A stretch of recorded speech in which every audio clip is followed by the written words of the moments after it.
Welcome to Off the Court, a show dedicated to making you the best version of yourself as a player and as a person. I'm Coach Jack, CEO and owner of Close the Gate Hoops. If you're trying to take your life and game to the next level, this is the podcast for you. Let's get it. What up, gatekeepers? Back at you with another episode of Off the Court.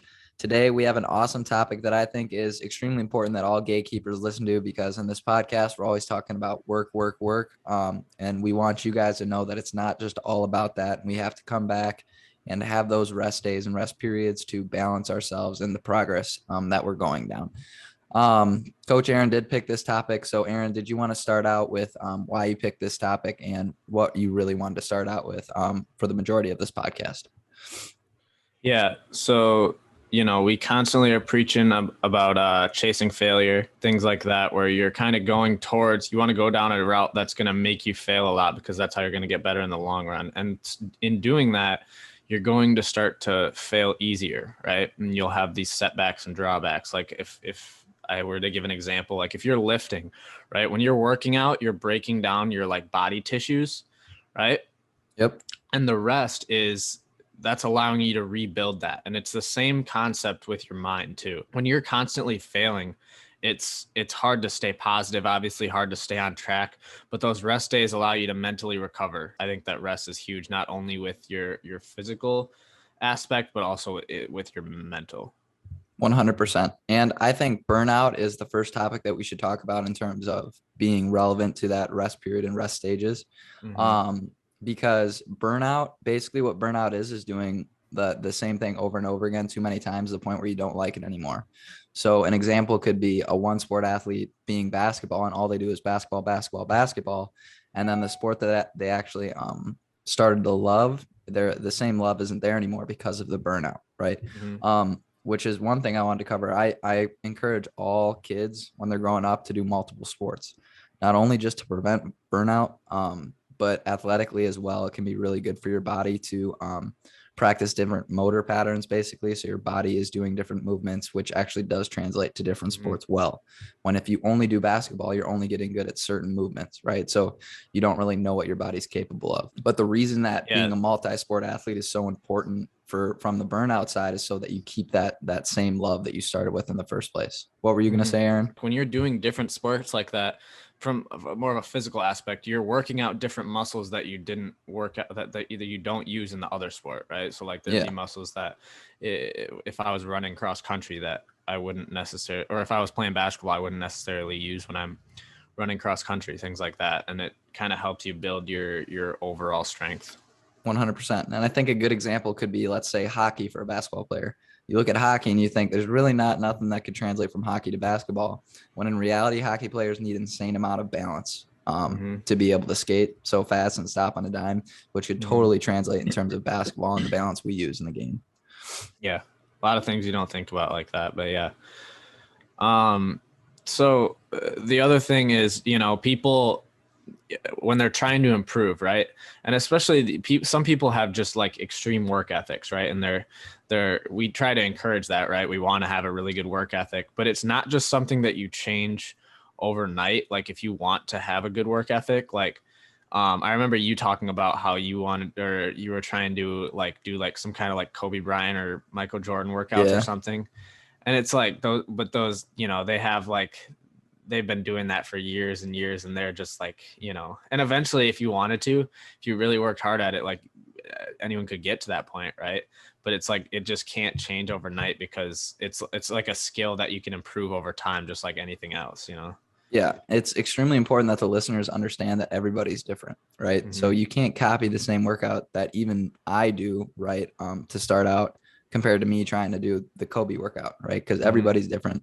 But the majority of you listening, 99% of you, you're going to need rest days and rest periods to grow, right? For an example, physically, an example could be if we're always working like 7 days a week and we're working on basketball, our body isn't training at 100% then. So it's basically like you're on an average of 75% body-wise capacity that you're training, which in reality is a much slower growth than if you did 100 to 75% and then to 100, where you have really high load days and then really low load days, which is good for your body to recover. But then you can have workouts where you're going maximum effort, right? Maximum explosion, which is Yeah. what allows us to be more explosive, jump higher, cut faster, things of that nature.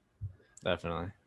Um, which is why personally what I do is normally Sundays I like to take completely off if I can. Because you have that same day every single day of the week that lets your body to rest, and then obviously have more explosion throughout the week.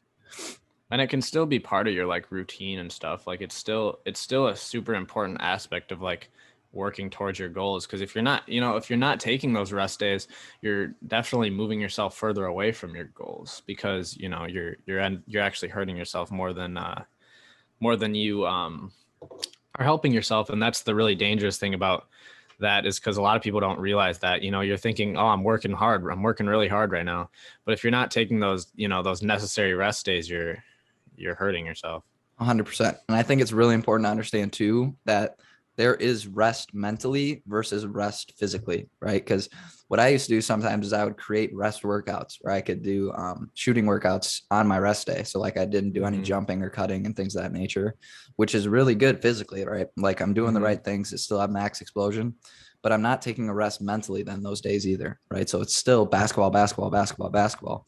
And mentally I'm getting worn out because there's nothing else, right? So that's what led to that burnout. So it's really good on those rest days that you kind of just do nothing related to what you're resting from, right? From a mental standpoint. Yeah, I think something I struggled with is you always are trying to do more, right? And you're always like, you kind of think to yourself that you're not really giving yourself enough credit for all the things that you're accomplishing, and you're thinking, well, I can do more than this. I can do more than this, And you take those rests, right? And you're like, God, I just took a nap. What am I like? I should have been doing this. I should have been studying, doing homework, something like that. But it's truly like, it's just for your health, it's necessary. If you're tired, take, rest. I was watching a video about this. So like people are trying to accomplish a task, right? And they're just burnt out completely mentally, and they'll reside to just procrastinating instead of like going on like TikTok or watching YouTube videos or something, rather than actually taking the real mental rest, because people think that that's rest right there, that the whatever you're doing, but it's not. It's still using your brain and your mental, like your energy in your brain. Yep. So if you're legitimately resting, right, which would be like, stopping your brain from thinking so much about everything, right, that's going to help you out a lot more and it's going to make you more productive in the long run. 100%. And that's a great example of rest mentally versus rest physically. You got to make sure you're checking yourself, not only on the physical level, but the mental level too. And I think mental fatigue is really good that you brought that up. We talked about it on a podcast before, but a couple hundred years ago when judges were putting people in jail, do you remember this example? I don't know if I do. So they would line up these people that were going to be judged in front of the judge, right? And they had a way higher percentage chance of making it out of jail from the judge early in the morning because their mental fatigue hasn't set in yet. And then later towards lunch, they've been doing it for like 3-4 hours. They weren't in as good of a mood, right? So they had a less chance of getting out of jail, which I think is a good example of mental fatigue. And this rest period and rest days can also be applied to productivity, which I've learned over the long haul because I'm obsessed with being productive and bettering myself. That you need rest periods throughout your day when you're trying to be as productive as possible so that you're even more productive, right? So I like to do things in either 60-minute or 90-minute chunks where I'll just do whatever I'm trying to do for that amount of time straight. And then I have a rest period, which a rest period for me could be watching a show or something. I used to, let's say last year when I started Close the Gate, I would just do literally productive things the entire day, like literally no rest whatsoever. And that would definitely get me burnt out, right? And my stress levels were higher. My mood was much lower, things of that nature, because I mentally, I didn't check out. And I probably was doing the same thing that those people in your example were doing, procrastinating more and thinking that I'm resting, right? When I'm actually not mentally checking out. And it's cool because you can kind of tell there's like certain times that you feel more productive, and you can like almost like schedule your rests, like, and plan out when you're going to rest. Like, cause like it's always around like 2:00 that I hit a wall of just like, I'm just dead. And that's a great time. If you're already tired, just go rest for a little bit, take a break from whatever you're doing. But then like, it's like, there's certain times where you can get a lot of stuff done right when you wake up. I feel like, at least for me, and I've heard for a lot of people that right when you wake up, you're a lot more productive, or right before you go to bed, things like that. But then there's like that little break in the middle of the day, which is a perfect time to just take a break. No, I totally agree. And it took me so long to understand that things like watching TV can actually be beneficial when used correctly, right?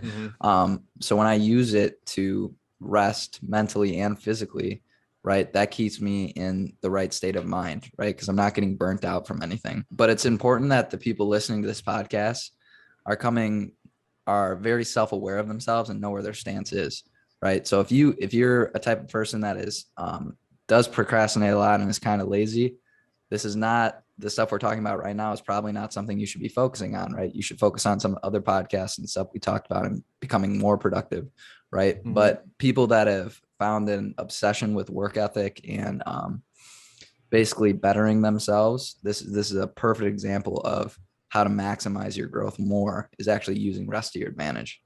And that's the thing though, is with the people that would struggle with, their work ethic, it's not about like, you can listen to our podcast but don't like just start comparing yourself to other people that have like more experience working on that right away, because if you do that, you're gonna, like we talked about earlier with the the Kobe Bryant example that I was talking about, like you can't just instantly become Kobe Bryant overnight. You got to work towards it. And a lot of people, they try to make these, and I'm guilty of this too, I was doing this for the longest time, try to make these huge changes in their life all at once. If you have a bunch of things in your life that you want to change or you want to like, improve on, and you try to do all of that at once, and you're trying to like just, break through this giant wall right away, and you just keep pounding through this wall, it's like, that's going to cause the burnout and the exhaustion. And it's actually going to set you back further, because you become so unmotivated after that you just, you don't follow through with what your goals are. But if you're like slowly chipping away at like all these goals, and you're like, you're starting to improve on your work ethic, it's going to be like compound growth too, because your work ethic's going to improve along with that. No, and the saying that I thought of when you were talking about that, Aaron, was progress over perfection.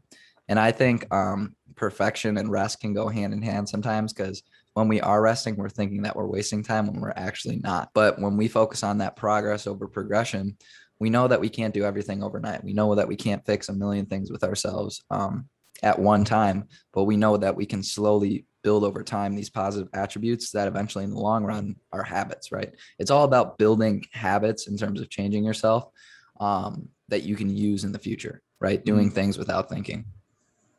And that's what I've noticed recently that I've been doing is I'm like looking up I'm doing a bunch of research on different ways to improve in certain areas. And then like my mind is so full of all these different things that I want to try to do. Right. And it's so hard to apply those all at once and try to, remember everything that I have to do, which the notebook helps with that, writing stuff down helps with that. But like, it's so hard to just remember to do every single little thing that I learn. And there's like so many things that I've learned that I want to like, try out, but it's about that slow progression that is really going to be the most effective way for me to improve. Going off what you said, Aaron, a lot of that has to do with burnout, right? When we're becoming with so many thoughts in our head and we get overwhelmed almost. A good step that we can take with that is called brain dumps.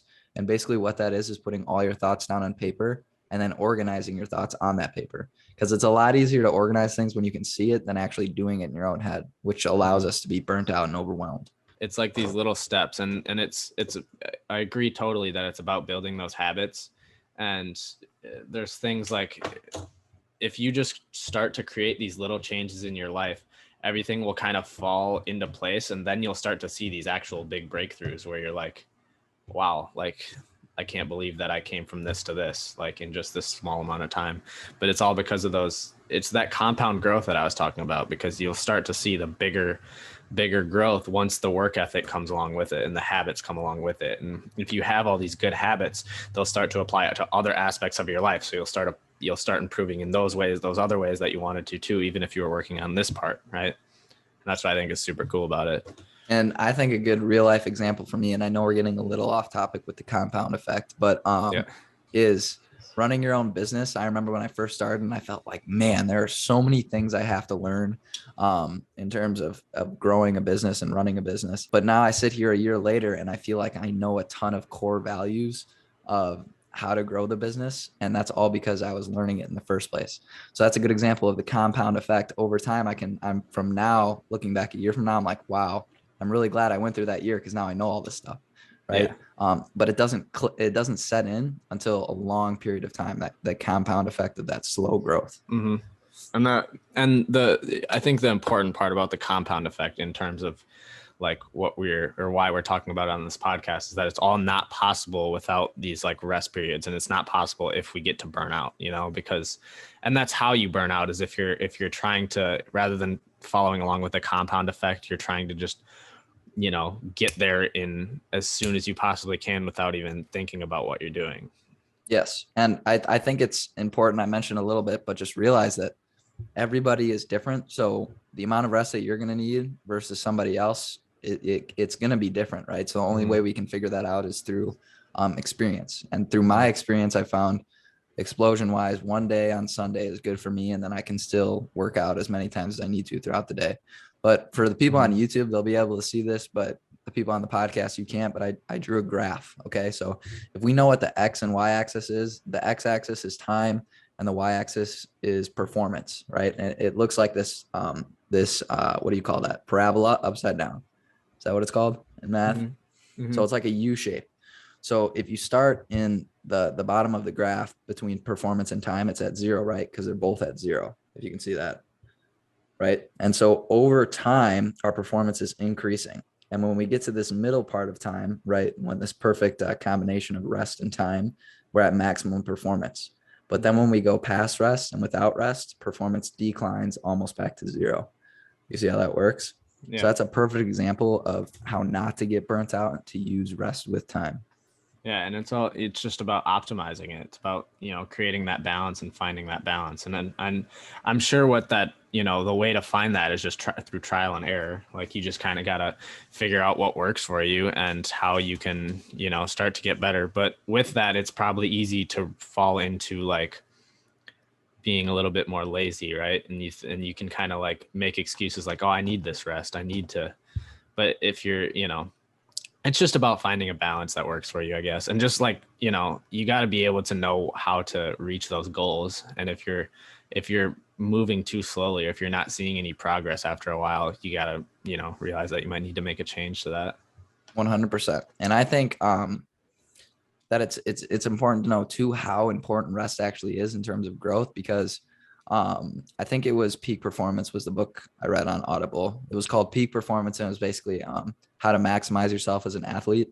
And they talked about these two words, basically the entire book, and it was stress and rest, right? So you must stress the body and the mind to grow it, right? But you have to rest for that stress to actually work, right? So without the rest, the stress actually makes you worse if you're just stress.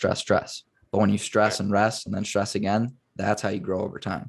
So that's why it's extremely important that we have rest mentally and physically. Man, we covered a lot of things there. Is there anything else you wanted to add, Aaron? So what I was going to say earlier, there's ways to work on like how much rest you need. Like if you like want to optimize your performance and want to be able to like rest less. It's hard to say. Rest less. Like if you don't want to have to rest as much, there's ways to do that through like, your diet and like your daily habits and how much sleep you're getting and things like that. And while it's important to rest, if you really want to like get better, there's things that you can work on that it'll make you not have to rest as much, I guess, is what I'm trying to say. 100%. And basically, as a recap, gatekeepers, to go over what we talked about in this rest podcast. The first is knowing when you're overtraining and receiving that burnout is basically when you're doing one thing over and over and your results are deteriorating because you're doing it too much. And the two biggest words with that is stress and rest, right? So rest is a key component of being able to slowly grow over time. And the compound effect that Coach Aaron talked about is not possible without rest. And another extremely important factor is knowing the difference between rest mentally and rest physically, right? Because you can still rest physically, but not rest mentally. And that's still just as bad to prevent burnout, right? And then the last thing I wrote that we covered that was really good, that Aaron talked about when you're becoming overwhelmed with your thoughts, are brain dumps, right? Being able to organize yourself, being self-aware of what you're actually doing, to build your workouts and the rest that you actually need. Is there anything you wanted to add to that, Aaron? No, that's the main thing, is just try not to get too much on your plate. Try to be able to balance everything out. And, it's easy to get bogged down when you're trying to improve in a bunch of different ways, but like those, just being able to organize that is super key.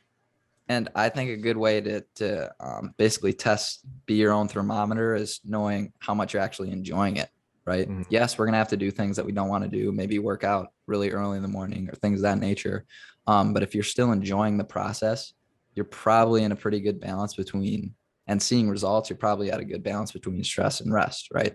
But if you're putting in so much work and you're still not enjoying it, maybe it's time to take a little step back, or maybe you're not putting in enough work and you're not enjoying it, right? Then it's probably put the pedal to the metal a little bit more. You know what I mean? So basically how your state of mind is can tell a lot of how well your balance is between stress and rest. Awesome. Did you want to go into a quick speed round? Yep. I got a question. All right. I know it's Thanksgiving this week, but I'm moving ahead a little bit. What is the number one thing on your Christmas list right now? That's a good question, because the last 4 years I've had nothing on my Christmas list. I know I don't really know either, but So this is something I gotta think of. My mom said a new phone could be a good idea, so you can get better videos. Yeah. Have you seen the camera on the new phones?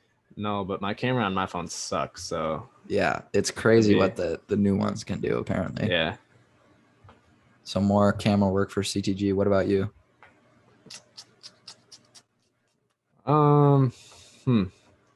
I don't know. I'm kind of trying to get myself into lifting a little bit more. So maybe, like some and trying to, gain my weight up. So some protein powder or something like that, I guess would be that's a good Christmas gift. Yeah. It's expensive, dude. Why is protein it so powder is expensive. It's ridiculous. It's very expensive. But you can get the protein powder at ctghoops.com that we get off Amazon. Did you see that? Yeah, I did. That's awesome. Yeah, it's pretty cool. All right, now I have to think of something good since you thought of Christmas. All right, what's your favorite Christmas gift of all time? Man, I don't even remember a lot of them. I do remember, like, when I was like really little, I remember being super excited when we first got the Wii.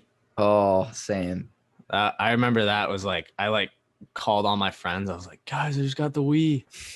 Come over, let's play. I remember that, but I can't really think of any other gifts that I was like super excited about. Honestly, that would be one of mine too. I mean, I'm sure there was, but yeah. When the Wii was super popular, that was a good time. So fun. Yeah. All right, gatekeepers. Thank you so much for listening to this episode of Off the Court. Just remember that rest is a key component to growing yourself slowly over time. And we can't have stress without rest, right? So rest is extremely important to prevent burnout and overtraining. So make sure you self-observe yourself and you know where you're at to build the workouts necessary to grow yourself the best. I'm Coach Jack. This is Coach Aaron. We're out, baby. Peace. Thank you guys so much for listening to this episode of Off the Court. If you're listening to this on Apple Podcasts, please don't forget to leave reviews if you haven't yet. This helps us with engagement and helps us rank higher to make an influence on more basketball lives. I also strongly encourage you guys to check out our free ebook download that's 25 pages long, How to Unlock the Mental Side of the Game. I was a player that was constantly grinding and constantly working, and it was really hard for me not to see results from the amount of work I was putting in. But this ebook that I wrote dives exactly into those types of questions. I was completely ignoring the most important part of basketball, which is the mental side of the game. So the 25-page ebook that I wrote is for you guys to give yourselves a leg up on your competition and almost like a secret weapon. I call it the basketball cheat code. Also, check out our website, ctghoops.com. On there, we got tons of programs that you guys can download to make yourselves a better basketball player. We have the CTG Productivity Notebook, helping you guys become addicted to productivity. Of course, in-person training, We are located now in multiple cities. And then we have the CTG blog, free education on becoming your best basketball self. Lastly, follow all our social media pages at CTG Hoops, where we post multiple times a day, trying to make you the best player and person that you can be. All the links for these are down in the description below. Thank you guys so much. Make sure you guys check out all the other episodes of Off the Court, and make sure you're ready for next week's episode. I'm Coach Jack. We out, baby. Peace.